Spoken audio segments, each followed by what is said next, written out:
Ele sangrou por um território que já nem existia mais. O chão que pisava era pó de batalhas antigas, e a espada em sua mão carregava o peso de milênios. Os homens de Judá e Benjamim não foram apenas soldados em guerras. Eles foram os últimos a cair, os primeiros a levantar e os únicos que, mesmo em ruínas, mantiveram de pé uma identidade. Mas por que essas duas tribos, entre as 12 de Israel, foram tão frequentemente arrastadas para os conflitos mais sangrentos da Bíblia? Qual era o papel deles nessas guerras? E o que o passado deles ainda grita pra gente hoje? Para entender essa história, a gente precisa voltar ao princípio, quando as tribos de Israel ainda eram nômades, recém-saídas do Egito, buscando um lugar chamado Terra Prometida. Quando finalmente se estabeleceram, cada tribo recebeu um pedaço do território. Judá ficou com uma das regiões mais estratégicas, montanhosa, difícil de invadir, mas com acesso ao deserto e proximidade com o coração do povo, Jerusalém. Já Benjamim recebeu um território pequeno, porém vital, uma zona tampão entre o norte e o sul, o que os colocava sempre no meio do fogo cruzado. Mesmo assim, no início, essas tribos não tinham destaque. Isso muda com a chegada dos reis. Saul, o primeiro rei de Israel, era da tribo de Benjamim, mas ele perde o trono, e é Davi, da tribo de Judá, quem estabelece o que se tornaria o Reino Unido de Israel. Davi conquista Jerusalém e transforma a cidade em centro político e espiritual. Isso fortalece ainda mais a posição de Judá e cria uma aliança natural com a tribo vizinha, Benjamim. Essa aliança se prova fundamental quando o reino se divide após a morte de Salomão, filho de Davi. 10 tribos formam o reino do norte, Israel, e 2 tribos permanecem no sul, Judá e Benjamim. O que poucos percebem é que essa divisão não foi apenas territorial, mas espiritual. Enquanto o norte se afasta das tradições, erguendo altares pagãos e criando seus próprios centros de adoração, o sul permanece fiel a Jerusalém, ao templo e à lei de Moisés.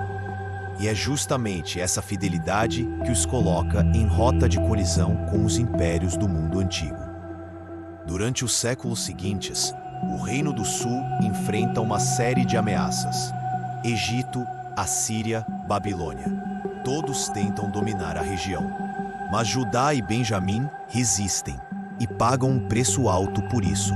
Em 701 a.C., o rei Ezequias de Judá se recusa a se submeter ao rei da Assíria. Jerusalém é sitiada. Tudo indicava que cairiam. Mas algo surpreendente acontece. Os assírios batem em retirada após uma praga misteriosa dizimar seu exército. Isso reforça a fé do povo, mas não dura muito. Cerca de um século depois, a Babilônia invade. O rei Nabucodonosor cerca Jerusalém, destrói o templo e leva o povo ao exílio. Aqui está um detalhe importante. A maioria dos exilados era das tribos de Judá e Benjamim, porque eram essas as que ainda estavam ali, vivendo ao redor de Jerusalém. As outras 10 tribos do norte já tinham sido dispersas pelos assírios e historicamente se perderam. É por isso que, ao longo do tempo, o nome judeu, que vem de Judá, passa a representar todos os filhos de Israel. Eles são os sobreviventes, os que mantiveram a tradição viva mesmo em terras estrangeiras. E Benjamim também resistiu. O apóstolo Paulo, por exemplo, no Novo Testamento, se identifica como benjamita. Mesmo séculos depois da destruição do templo, essa tribo ainda existia, ainda tinha identidade. O envolvimento dessas tribos nas guerras não era apenas por defesa territorial, era uma guerra por memória, por fé, por herança. Jerusalém não era só uma cidade, era o símbolo da aliança com Deus. Quando invadiam Judá e Benjamim, estavam tentando apagar um legado. E esses homens sabiam disso. Por isso lutavam com tanta ferocidade, mesmo quando tudo parecia perdido. E talvez o mais impressionante seja isso. Não importa quantas vezes foram derrotados, eles sempre voltavam. reconstruíam o templo, reerguiam os muros, reuniam o povo. No tempo de Neemias, por exemplo, foram justamente os descendentes de Judá e Benjamim que voltaram do exílio para reconstruir Jerusalém. Não estavam apenas restaurando uma cidade, mas recuperando a alma de um povo inteiro. E aqui está o ponto que nos faz pensar: o que faz alguém resistir tanto por algo que parece invisível? Fé? Tradição? Um senso de propósito maior que a própria vida? Hoje, muito do que chamamos de herança judaico-cristã existe por causa da coragem desses homens e mulheres. Eles eram um punhado de sobreviventes, mas carregavam em si a chama de uma nação.